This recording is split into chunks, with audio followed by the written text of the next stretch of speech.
Hello, I am doing a review today of the handy Home Majestic Shed that I bought from Home Depot. And here's how mine turned out.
One main thing you're going to notice between this shed and the one that you purchased from Home Depot is that the door is on the broad side and not on the end down here.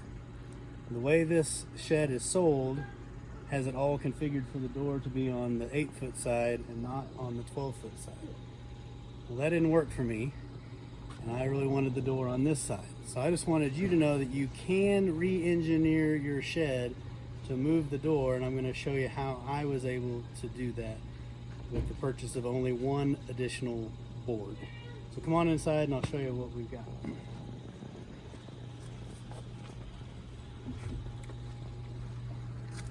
I really like this shed. The parts have been really good. When I got my shed, there was only one broken board, and it was a 2x4 that was used for trim, and so I was able to continue to use it because it wasn't a structural piece. But every other board came out really well from the packaging. So you'll see here that my shed is reconfigured. The original product, if you've ever seen the handy home shed, is supposed to look like this, with the doors being on one of the short ends. So that door would have been here. And the way that the original is designed is for there to be a loft on this end that was 24 inches out, or 48 inches out. And then a shelf on this side and a shelf on this side. So in my re-engineering, I put instead of a 48-inch shelf, I put a 24-inch shelf on this end and a 24-inch loft on this end, and just did one short shelf on this side. I really like how this configuration came out. The changes that I was able to make in the construction was the big one was moving the door over here. And the way I did that, I'll show you, but I was able to reframe it, and this is how I jointed up the framing above the door. You'll also notice there's no windows in my shed like there are on the Majestic, and I do plan to put those in at a different time when I have some more time on this wall here and fix that. But the one main thing is I needed one additional panel of siding to do the reconfiguration. I was able to reuse almost every board, but I did need one more full sheet of siding. Unfortunately, the lumber store I went to had this type instead of this type of material, and I thought, oh well, I just want to get the job done, so I went ahead and got that board. I'm actually I made a little, this isn't included in the kit, but I made this little table for my son as a small workbench, and we're going to use chalkboard paint on this. Put a little chalkboard there for designing stuff. So this is that side over here. You can't tell any difference on the outside of that additional board outside here. So you'll notice also on the trim work, it's a little bit different on this end because I had to fix the design a little bit to make the door where I wanted to.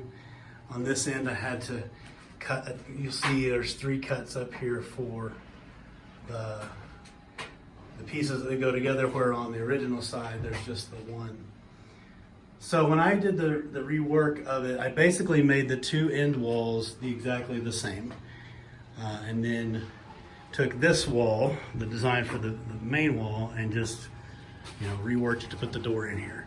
These are all set up on 24-inch centers on the frame, so everything's still 24-inch except for the one before the door. So I go from 24 to 16 here, and then over here again 24 to 16, and that made the right exact opening space for the door. So with a little bit of work, you can re-engineer it to move your door where you want to go. You will have to cut some boards. One of the things that's nice about purchasing something like this is you shouldn't have to do any cutting if you follow their instructions. But if you want to do this, there will be some cutting to do, but you can figure it out.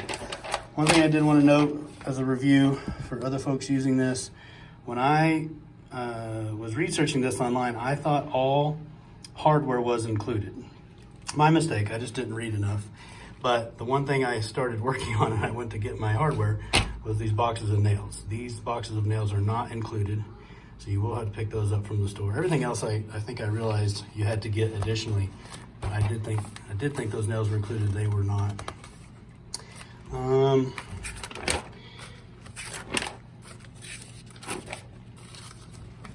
One other thing I wanted to note in my review, when you get to the door, when you're adding the door, and I think this would come into play whether you're mounting the door on either end, is you're instructed to use a particular board below the door when you're inserting it, when you're trying to put it into place. And those measurements for that work perfectly if you've used the wooden floor that you build.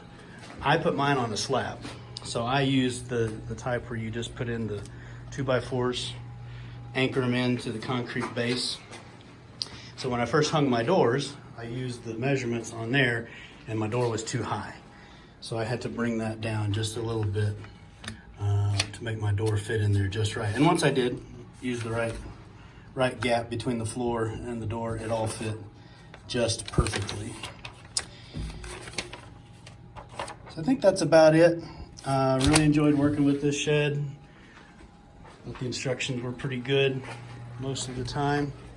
So I'll just give you another quick walk around real quick here, let you see how mine turned out. I really like the paint job. The roof came together well.